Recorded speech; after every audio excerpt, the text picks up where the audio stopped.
It's one of those seminal moments in Canadian sports, Mike Weir's 2003 victory at the Masters. And who better to talk about it than a guy who talks sports every single night? It's senior Sportsnet anchor Ken Reid. How you doing, Ken? Great, you. What's up, buddy? It's great to catch up with you. Yeah. Former colleague on the desk. Former co-anchors. Former co-anchors, yeah. I've already apologized for that. There's no need to do that again. It was good times. Good times. Yeah. April 13th, 2003. Where were you? What were you doing? I was a sports reporter at the time in Calgary, working for a station called A Channel. But on that exact date, I was a fan on my couch in my apartment off 17th Avenue in Calgary that I share with my brother. And we were both glued to the TV thinking, could this actually happen? Could this actually happen? And then Mike pulls off his comeback. And to this day, any putt I have in the 6 to 12 foot range, I call it a Weirsy, because the one thing I remember from Mike on that Sunday, at least that's what it seems in my mind, because, you know, after 20 years, everything kind of takes its own narrative on. I just remember everything within 8 to 12 feet falling for him. He was just draining putt after putt. And to this day, I call those putts a Weirsy. I remember, I think, was it on 17 or 18? It was 18, I think. He needed the big par save to force the playoff. Yep. I'm guessing it was about a 8-9 footer. Bang. He was just so calm on those putts that win you tournaments. And in my mind, those putts won him that Masters. Yeah, it's incredible. He didn't have a bogey all day. And Len Matisse was burning it up out there, kind of came out of nowhere and took the lead.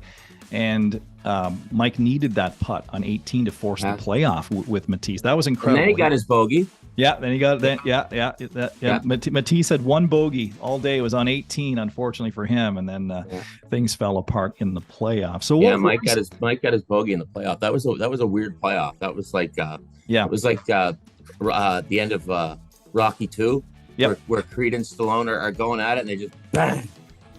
It's not pretty, but last man standing is going to win. That's when they both hit the canvas at the same time, kind of thing. Yeah. So I guess Mike was Rocky in that one. He got up. He survived it. That was his Adrian moment for sure. That's right. So you're sitting on the couch, like you said, with your brother, and you're thinking, can he really do this? For a while there, it looked like he might not. Mm-hmm. It did. Was it 15 where he laid up and then he had the nice wedge in? Yeah. And just the way he played it, right? Like Augusta plays so long now, and Mike Weir was never a power hitter, and he golfed that day. It was golf, right? It wasn't a long drive competition. He played smart, and to me, when he sank that one on 18, I'm like, okay, playoff. But the playoff, like I said, it was just like it was ugly, but it was effective. Yeah. So no pictures on the scorecard. No pictures on the scorecard.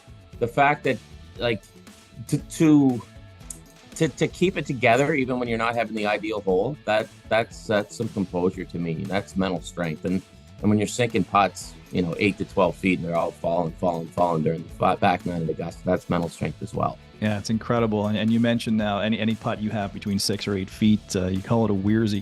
It's a Weirsy, yeah. You've done something when it turns into part of your vocabulary, right? I once sank a Weirsy. I have it on my phone to win the prestigious Reid Family Golf Championship over my old man. What a shame. We don't have time to see that video, Ken. Yeah, it's too bad, isn't it? Yeah. It's cut for time, as you and I are both very familiar with that term.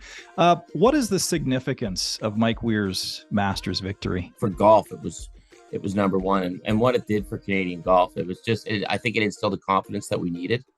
When I was a kid, I think I remember Dave Barr winning a tournament, but to see a Canadian win a Masters was like, wow. And now you see all the Canadians on tour. Yeah. That's a byproduct of Mike Weir. We talked about Canadians playing basketball as a byproduct of Vince Carter. Well, Canadians on tour, that's a byproduct of what Mike did 20 years ago. And I mean, he got the jacket from Tiger Woods. And I mean, this is golf boom time, right? This is when you couldn't book a green fee and everyone's trying golf. So, And I also want to point out, to me, I was really happy for my dad, because Dad's a lefty, a long struggling lefty. And to me, it solidified a lot of lefty golfers, and so many Canadians are lefty golfers, right? Because they play hockey left-handed. So it meant a lot for the lefties out there as well. Like, you look at what Brooke Henderson is doing now, and she's just blowing it up on the LPGA. She's so good.